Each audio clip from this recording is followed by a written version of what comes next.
So we have been discussing about the associated colloids. So we were discussing about associated colloids.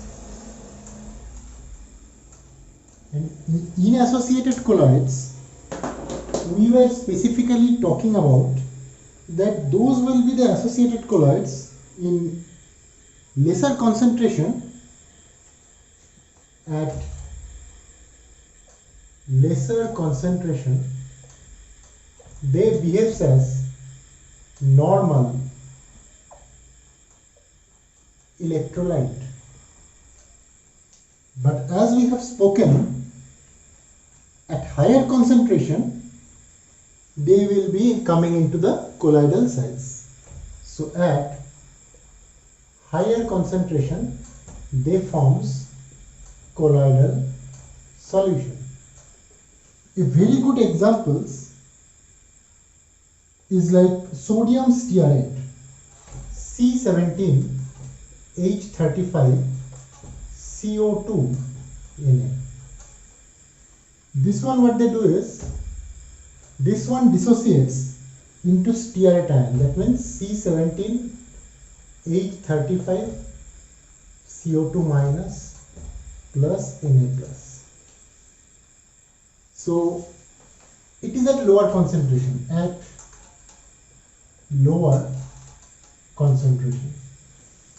but at higher concentration what happens? It is having two parts.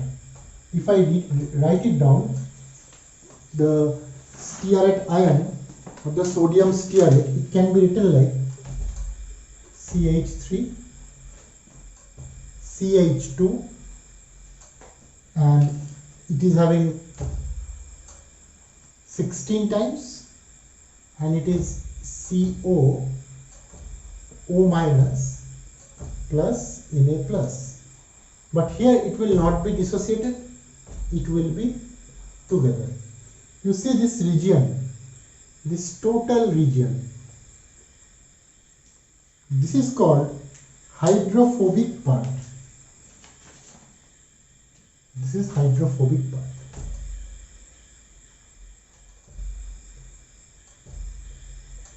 Hydrophobic tail, you can say. And this part is known as hydrophilic part. So we are having two parts. One is hydrophilic, another is hydrophobic. Now let's see that what will be the outcome. Remember, beyond a certain concentration only they will aggregate. So we were talking about at higher concentration. So that particular, which higher concentration? That concentration is known as CMC, which is also known as critical micelle concentration. What is this micelle? Whenever these will combine, if I write this one as like this, what they do, we must have seen in case of cleansing action of soap. If there is an oil, if this is the oil or the dirt, what happens is that the hydrophobic part will be associated like this.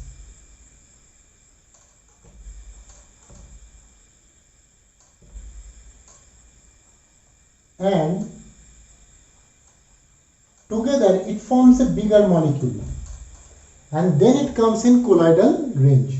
Remember these negative parts, this is Na plus actually. You can say it is Na plus. Here also it is Na plus. Na plus.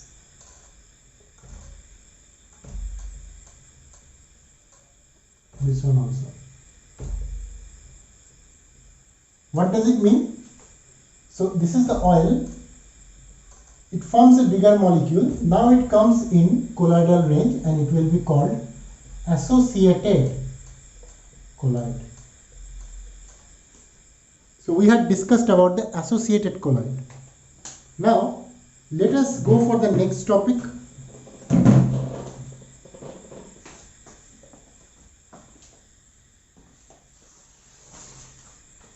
That one is general method of preparation of salts.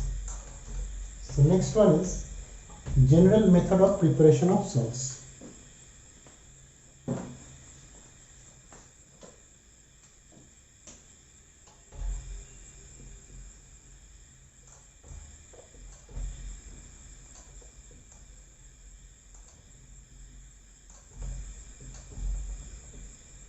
So we are talking about the preparation of salts, means the preparation of colloidal solutions.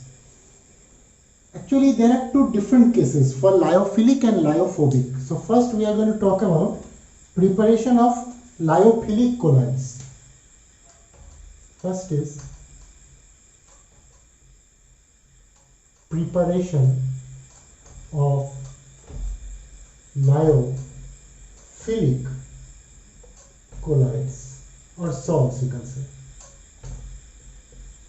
So in this case it is getting divided into two.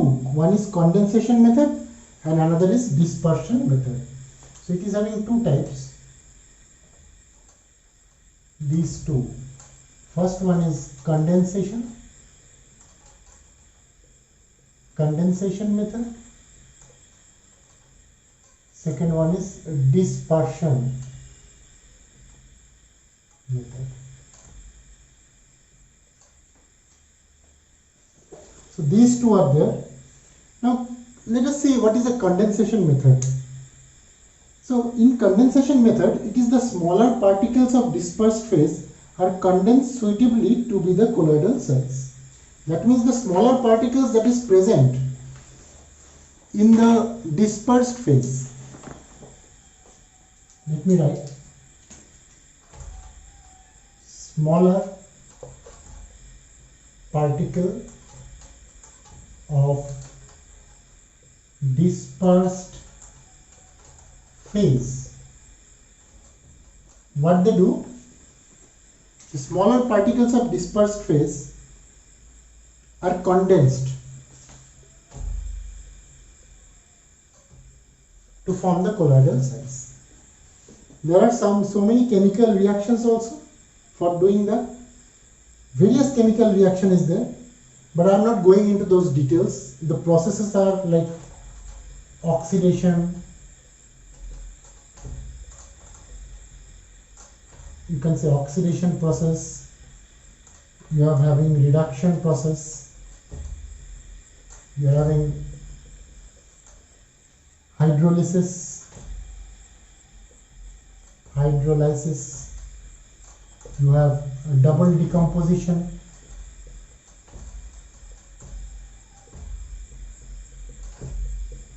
etc. In each of this process, the end product is one thing only.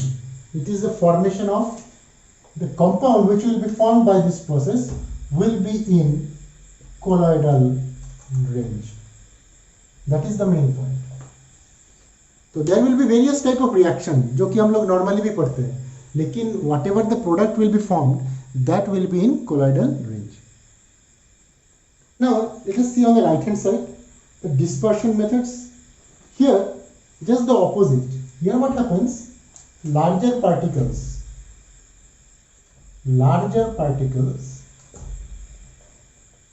are broken into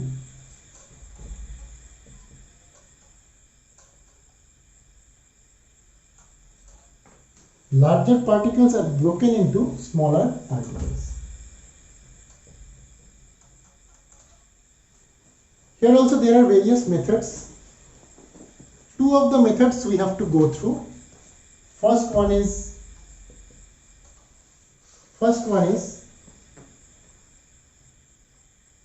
electrical dispersion. It is called electrical dispersion. It is also known as Bradig's earth method. It is a particular process, we are going to discuss about it. And another is very well known peptidization. So let us see one by one what are these.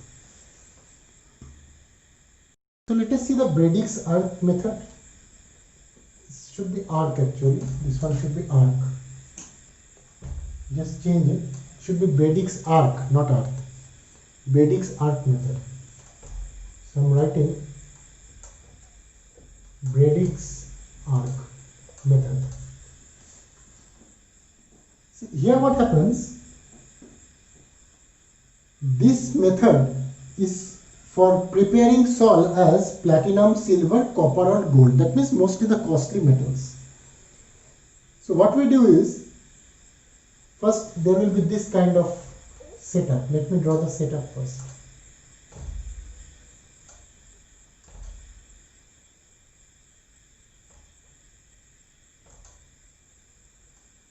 This is the setup, and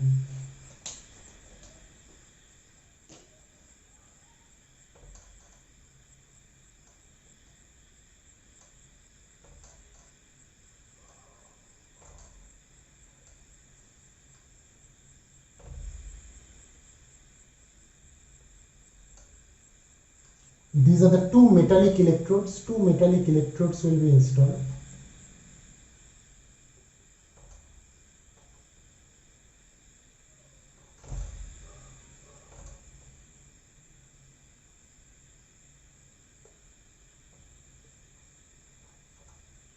These are the metallic electrodes,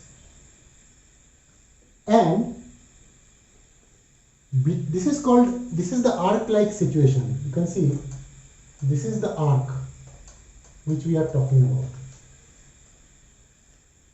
Now, the metal whose sol is to be prepared will be immersed in dispersion medium such as water. So here, in between this, we will keep the dispersion medium. That means, suppose the metal and its solution. Solution actually won't be the correct term. In the dispersion medium, metal plus water, these two are mixed and is kept here. Now see what happens. Since it is the metallic electrodes, suppose it is plus and it is minus, outside of that, over here, we will keep ice. Okay, and we will keep ice. Small pieces of ice will be kept like this.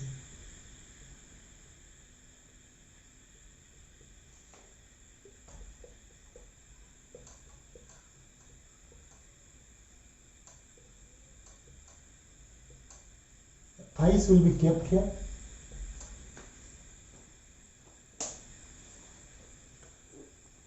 So this is the scenario. So it is tremendously heated with the help of this electricity which will be passed. So here metal plus water is kept, which you can say water is acting as a dispersion medium. So the tremendous heat generated by arc vaporizes the metal and condense immediately in the liquid to give the colloidal solution. So what happens? The heat is generated, it vaporizes what? Vaporizes the metals which is present in the dispersion medium with the water. So it vaporizes the metal, and then it is immediately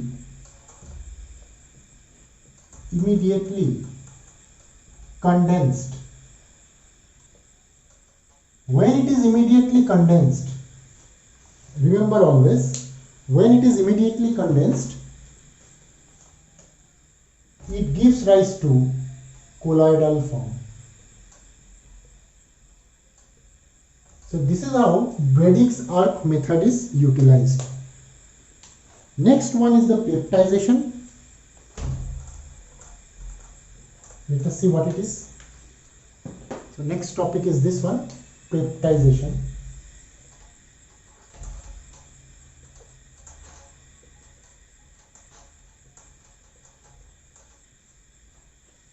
First, let us define what a peptidization is. It is a process of converting freshly prepared precipitate into colloidal form. So, we take a freshly prepared precipitate.